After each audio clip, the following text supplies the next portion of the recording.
Hello, welcome to any style Gyan. आज हम लोग जो है जियोग्राफी जो है कंप्लीट जो है शुरू करने जा रहे हैं। ठीक है, तो अब जियोग्राफी को हम लोग बेसिकली 4 सेगमेंट में जो है डिवाइड करा गया है इस कोर्स को। ठीक है, तो जियोग्राफी में फर्स्ट हम लोग पढ़ेंगे astronomy plus astrology, and second जो है हम लोग geology, and third topography, and fourth geography. ठीक है, तो एस्ट्रोलॉजी और एस्ट्रोनॉमी में हम लोग अंतरिक्ष और ज्योतिष के बारे में, जिसमें हम लोग ग्रह, नक्षत्र, तारे वगैरह कैसे फॉर्म होते हैं उसके बारे में पढ़ेंगे। जियोलॉजी में हम लोग भूगोल विज्ञान मतलब पृथ्वी की आंतरिक संरचना के बारे में हम लोग स्टडी करेंगे। ठीक है, और टोपोग्राफी में हम लोग पर्वत, पहाड़, स्थलाकृति यानी पर्वत, पहाड़, झरने, नदी, नाले ये वगैरह वगैरह पढ़ेंगे। ठीक है, और जियोग्राफी हम लोग भूगोल मतलब उसके बारे में हम लोग उसकी लोकेशंस के बारे में स्टडी करेंगे, कौन सी चीज़ें कहाँ पे क्या कैसे हैं। ठीक है, तो अब हम लोग पढ़ेंगे यहाँ पे हम लोग जो है एस्ट्रोनॉमी एस्ट्रोनॉमी हम लोग सबसे पहले जो बेसिक चीज़ होती है कि एस्ट्रोनॉमी में हम लोग जो है तारा और ग्रह, नक्षत्र, ये सब सारी चीज़ें आती हैं। ठीक है, तो अब तारा कैसे बनता है, तो तारे के जो प्रॉपर्टी है, तारा बनने के लिए बेसिकली 2 चीज़ों का होना आवश्यक है इसमें। उसका सेल्फ हीट होनी चाहिए और सेल्फ लाइट होनी चाहिए। ठीक है, तो जैसे सूर्य हमारे एक स्टार्स है, तो सूर्य एक तारा है। ठीक है, तो स्टार्स फॉर्मेशन के लिए बेसिकली ये चीज़ें दोनों प्रॉपर्टीज़ जो है, अगर किसी भी ग्रह के पास या स्टार्स के बारे पास ये ग्रह किसी के पास अगर तारा और हीट लाइट है तो डेफिनेटली वो तारा कहा जाएगा। अगर ये प्रॉपर्टी नहीं है तो ये चीज़ जो है नहीं कही जाएगी। तो अब ये चीज़ है, अब इसकी एक अब तारा फॉर्म कैसे होता है, तो सबप्रथम जैसे कि यहाँ पे हमने लिख रखा है कि पहले विरल गैसों का मतलब एकदम काफ़ी जो है फैली हुई जो है गैसेस का बादल होता है, और ये बादल जो है धीरे धीरे जब इसमें यहाँ पे हमने लिखा है ग्रेविटेशनल सेंट्रलाइजेशन मतलब गुरुत्वीय केंद्रीकरण जो है जब इसमें सिकुड़ता रहता है, ये इतनी कंजेस्टेड डेंसिटी इसकी बढ़ती रहती है जब बादलों का, तो ये एक नेबुला का आकार ले लेता है। ठीक है, तो जिसे नेबुला या निहारिका कहा जाता है। एकदम निहारिका में जब निहारिका इतना ज़्यादा कॉन्ट्रैक्ट हो जाता है, मतलब इतना ज़्यादा ग्रेविटेशनल सेंट्रलाइजेशन हो जाता है, इतनी ज़्यादा कोलिजन होता है इसमें कणों के मध्य, तो इसमें हीट जनरेट हो जाती है। हीट जनरेट होने के बाद इसमें जो है हीट मतलब इसके बाद न्यूक्लियर फ्यूजन रिएक्शन स्टार्ट हो जाती है, जिसमें जो एक तारा बन जाता है। ठीक है, इसका हीट हो जाती है और इससे सिर्फ लाइट हो जाती है, तो इसमें हाइड्रोजन को हीलियम में कन्वर्जन मतलब न्यूक्लियर, तो हाइड्रोजन का हीलियम नाभिक में कन्वर्जन होने लगता है। ठीक है, तो इससे न्यूक्लियर फ्यूजन, जिससे क्या करते हैं इसके, अब जैसे इसकी इतना ज़्यादा हीट हो जाता है इसकी 100% एनर्जी हो जाती है। ठीक है, अगर इसकी एनर्जी 100% हो गई तो ये धीरे धीरे फिर जब न्यूक्लियर फ्यूजन की रिएक्शन में कम होने लगती है, मतलब कम होता है, तो टेम्परेचर जैसे इसमें कम होता है तो आकार में बढ़ जाती है। ठीक है, तो टेम्परेचर कम होने से आकार बढ़ने लगता है। ठीक है, तो जिससे आकार बढ़ने के बाद इसमें जैसे 90% एनर्जी बचती है, तो ये रेड जाइंट या लाल दानव बन जाता है, जिससे इसमें क्या होता है, ये जो इसमें मटेरियल होता है वो सॉलिड प्लस लिक्विड मतलब प्लाज्मा अवस्था में होता है। ठीक है, अब इसको फर्दर इसको हम लोग 2 कैटेगरी में डिवाइड करते हैं इसके आकार के बेसिस पे। इसमें इसका एक लिमिट होती है चंद्रशेखर लिमिट, अगर चंद्रशेखर लिमिट जो है अगर उसमें क्या है कि अगर 1.5 से और मास ऑफ सन से अगर ज़्यादा है, ठीक है, तो वो ज़्यादा है तो वो बड़ा तारा यानी अभिनव स्टार या सुपरनोवा कहा जाता है। और जैसे यहाँ पे हमने लिख रखा है, और जैसे ये चीज़ है, ठीक है, अगर 1.4 और मास ऑफ सन से छोटे हैं तो वो मतलब फॉसिल फ्यूल्स में आते हैं, जिसकी एनर्जी 90% लगभग एनर्जी जो है ख़त्म हो गई होती है इनकी की। ठीक है, जैसे 90% एनर्जी तो ख़त्म हो जाती है, इसके बाद जो है ये अपना फॉसिल फ्यूल जो है ये जीवाश्म तारा बन जाता है। ठीक है, जब फर्दर इसको जो है इसमें जब एनर्जी जो है 100% ख़त्म हो जाती है, तो 100% ख़त्म होने के बाद ये ब्लैक डॉग बन जाता है। जैसे एग्जांपल इसका साइरस ए बी। ठीक है, और जैसे और जो जिन तारों की जो है साइज जो है सेंसिकल लिमिट से ज़्यादा होती है, तो वो अभिनव तारा या सुपरनोवा कहलाते हैं। ठीक है, और सुपरनोवा फर्दर जो है 4 कैटेगरी में डिवाइड करा है, जिसमें neutron, pulsar, quasar and black hole, ठीक है। इसमें न्यूट्रॉन सबसे बड़ा स्टार्स होता है और ब्लैक होल जो है सबसे छोटा स्टार्स होता है, ठीक है। इसकी एनर्जी एकदम 100% ख़त्म हो जाती है। तो ये तारों का और पल्सर और क्वेसर जो है सबसे तेज़ी से घूमने वाले स्टार्स हैं, ठीक है। और इसके बारे में एक और, ब्लैक होल में जो मिट्टी का डेंसिटी होती है बहुत ज़्यादा होती है, जैसे लगभग एक चम्मच मिट्टी का जो है भार जो है लगभग 10 हाथियों के बराबर होता है, ठीक है। अब आगे चलते हैं। जैसे तारों का रंग के आधार पे हम जैसे कोई तारा सर हम लोग सन देख रहे हैं, सन कैसा दिखता है हम लोग को, बेसिकली रेड दिखता है, ठीक है। और चंद्रमा हम लोग को जो है स्टार्स नहीं है, ये तो गैलेक्सी, ठीक है। तो अगर तारों की हम बात कर जाए तो तारे का जैसे कलर के हिसाब से देखा जाए तो सरफेस जो टेम्परेचर है और सरफेस टेम्परेचर डिफाइन करता है कि तारे का तापमान कितना है। कि ये हम लोग लाल दिखता है तो नॉर्मल टेम्परेचर, या अगर हम लोग को नीला दिखता है तो हाई टेम्परेचर, सफ़ेद और मध्यम टेम्परेचर होता है, ठीक है।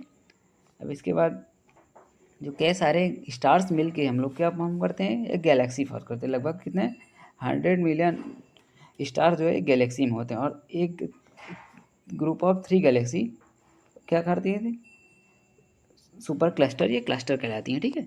तो अब जैसे हमारी गैलेक्सी क्या है, मंदाकिनी है, ठीक है। मंदाकिनी हमारी गैलेक्सी है, ठीक है, जिसको मिल्की वे दुग मेखला भी कहा जाता है। और हमारे इसके आकाशगंगा के पड़ोसी जो है 2 और है, NGC-S30 और एंड्रोमेडा 3, ये क्या 2 गैलेक्सी हमारे नियर अबाउट हैं। ये तीनों को मिलकर सुपर क्लस्टर का फॉर्म करती हैं, ठीक है। तो इसके बाद अब जैसे देखेंगे कि गैलेक्सी हम लोग की 100 मिलियन स्टार्स के उससे बनती है, ठीक है। तो अब जैसे हम अपनी गैलेक्सी की बात करते हैं तो हमारी गैलेक्सी में जो सेंट्रल पार्ट में क्या होता है, सेंट्रल पार्ट में बल्ज, सेंट्रल पार्ट जो है इसका बल्ज होता है और इसके आउटर लेयर में हमारा सूर्य होता है, ठीक है।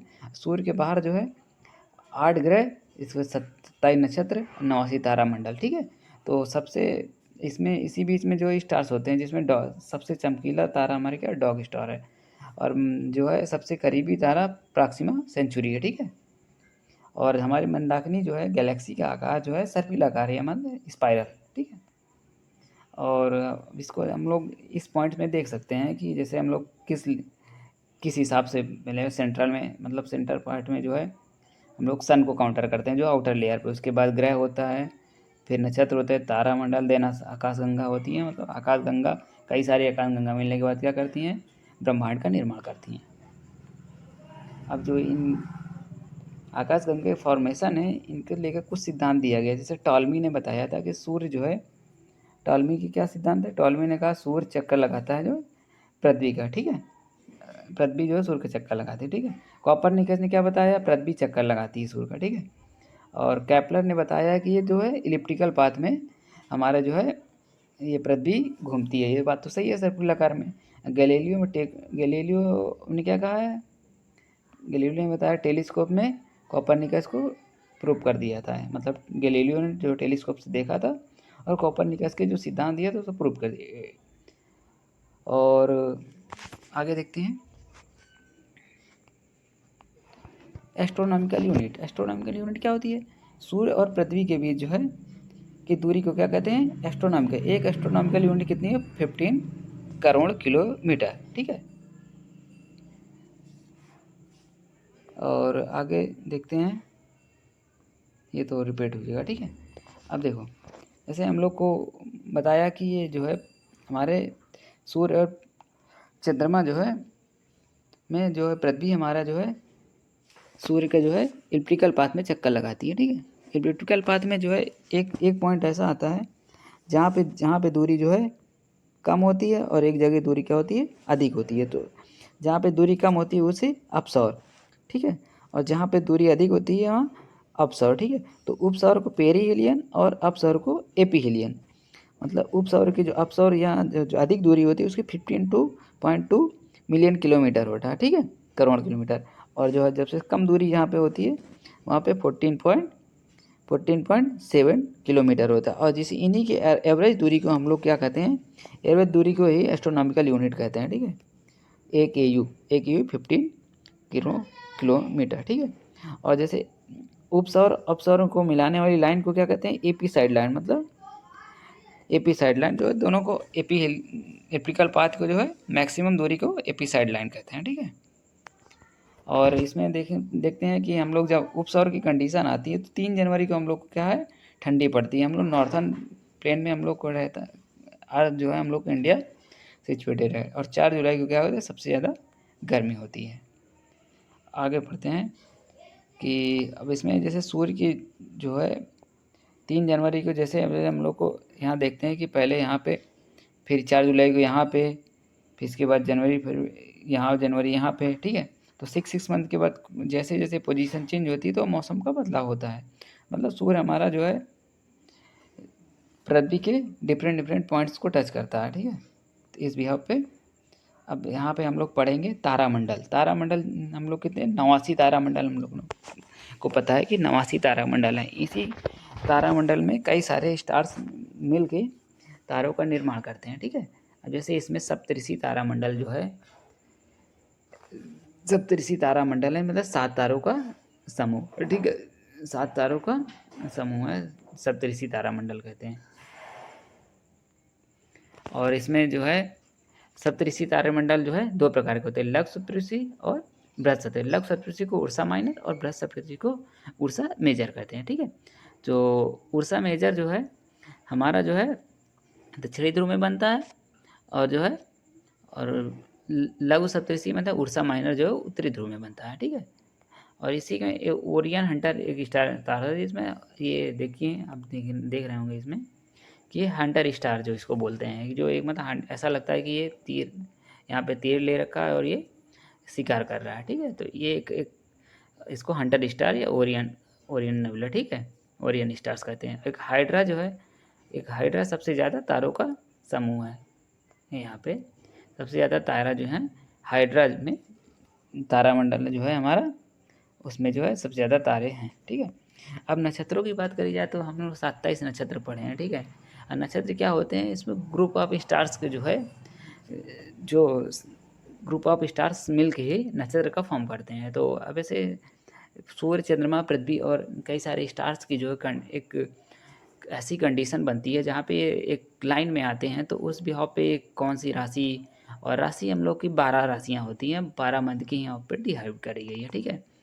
तो राशियों की एक, अब जैसे पूरा हम लोग सूर्य कितना 360 डिग्री जो है सूर्य का चक्कर लगाता है पृथ्वी, ठीक है। तो 12 महीने में चक्कर लगाता है, तो एक महीने में कितना आया 30 डिग्री। तो एक मतलब 30 डिग्री में कितना है हमारा, एक राशि जो है 30 डिग्री की होती है। हाँ, तो अब जैसे 27 नक्षत्र हैं, तो 27 नक्षत्र में 12 से डिवाइड करेंगे कितना आया, मतलब 2.25 नक्षत्र एक राशि में आते हैं, ठीक है। तो इसी यहाँ पे इसको जो है पूरे 27 नक्षत्र किसी किसी दिन में होते हैं, जैसे जनवरी फरवरी के, इन्हीं बीच में कुछ कुछ राशियाँ होती हैं, जैसे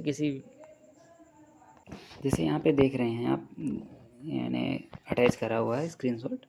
इसमें देखिए मेष राशि जो है 21 मार्च 19 अप्रैल के बीच में मेष राशि होती है। वृषभ राशि कितनी होती है 20 अप्रैल से 20 मई। मिथुन कितनी होती है 21 मई से 21 जून। कर्क कितनी 22 जून से 22 जुलाई। सिंह 23 जुलाई से 22 अगस्त। कन्या 23 अगस्त से 22 सितंबर। तुला 23 सितंबर से 23 अक्टूबर। 24 अक्टूबर से 22 नवंबर वृश्चिक होती है। धनु कितनी है 23 नवंबर से 21 दिसंबर। मकर कितनी 22 दिसंबर से 19 जनवरी। कुंभ कितनी होती है 20 जनवरी से 18 फरवरी तक। तो यहाँ पे ये रहेगा कि अगर किसी भी व्यक्ति का जन्म इस बीच में होता तो उसकी उसी राशि को तभी कहा जाता है कि उस व्यक्ति का जन्म इस राशि में हुआ। तो महीने के हिसाब से ये चीज़ डिपेंड करता है। तो जैसे नक्षत्रों की बात करें 27 नक्षत्र होते हैं।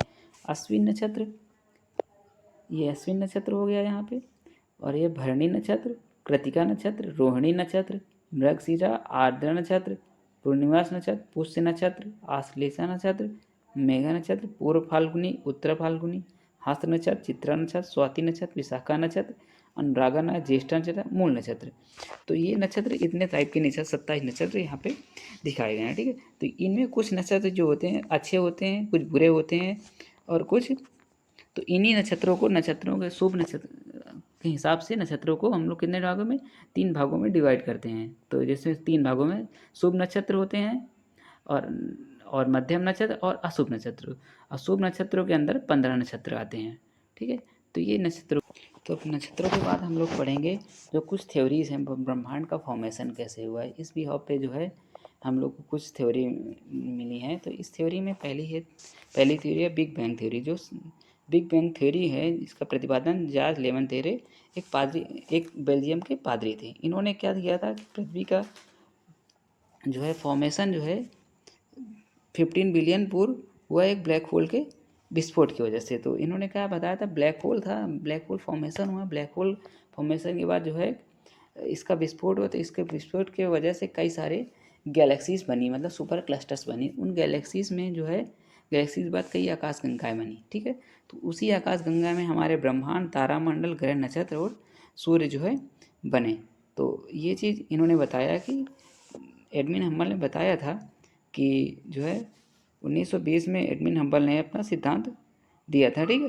तो इन्होंने बताया था कि टेलीस्कोप से बताया कि आकाश गंगाएं एक दूसरे से दूर जा रही हैं। जब किसी बल द्वारा खींची जाएं तो खिंचाव बल दूर हो जाए तो आपस में जो है एक ब्लैक होल का फॉर्म होता है। तो इन्होंने इसी हिसाब पे बताया कि जो है जिसे अगर ये चीज़ें जो है जब आपस में खिंचाव बल जीरो हो जाएगा तो ये घटना क्या है, सुपर क्रंच कहलाएगी। तो सुपर क्रंच में क्या होता है, जब खिंचाव बल दूर हो जाए तो ये दूसरे से पास आएंगे, देन जो है फाइनली ये फिर जो है ये क्रश होगी। तो क्रश होने के बाद फिर तो यहाँ पे हम लोग देखेंगे तो उन्होंने बताया कि सुपर क्रंच जो है बनता है। तो जो है बिग बैंग थ्योरी उस हिसाब पे बनी है। तो अब जैसे था कोई ग्रह है तो ग्रह की प्रॉपर्टीज़ क्या होनी चाहिए, ग्रह के पास ना तो उसकी स्वयं की हीट होती है, ना लाइट होती है, और ये चक्कर लगाता है तारा, और आकार जो है नहीं होता है, कक्षा नहीं काटता है किसी का, ठीक है।